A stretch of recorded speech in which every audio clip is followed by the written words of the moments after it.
Like lots of people, it wasn't necessarily something that I had anticipated that I would do.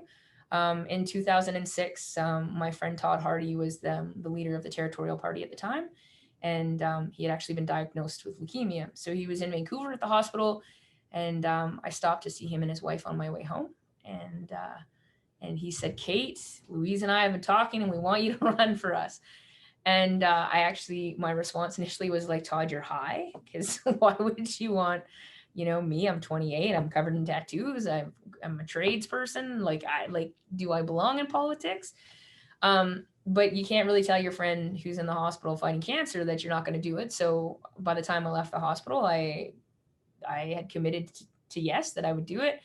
Arrived home the next day, became the NDP candidate at that point in time for Whitehorse, or for, sorry, Porter Creek Center, I think, for the NDP, and was knocking on doors that day.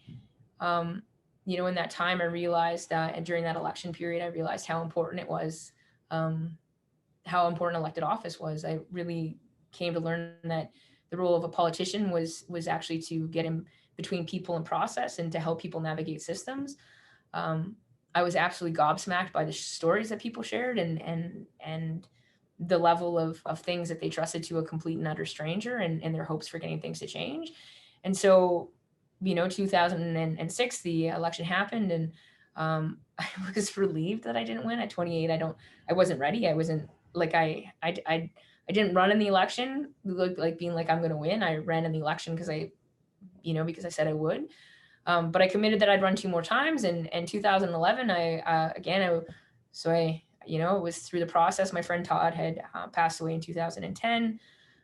Steve Cardiff, who had been an MLA at the same time, passed away in 2011, and prior to the election.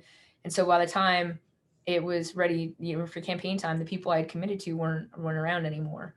But I was committed to the process, and to making sure that different kinds of people were involved in politics, and making sure that different points of view were put forward. And so I was ready to run anywhere. I didn't have a chosen riding, and I was happy to go wherever the party thought, and ended up actually contesting the nomination into Keeney Copper King, winning the contested nomination, and then going on to win the seat. So I was elected, I think, when I was 35. It was a bit of a surprise to me.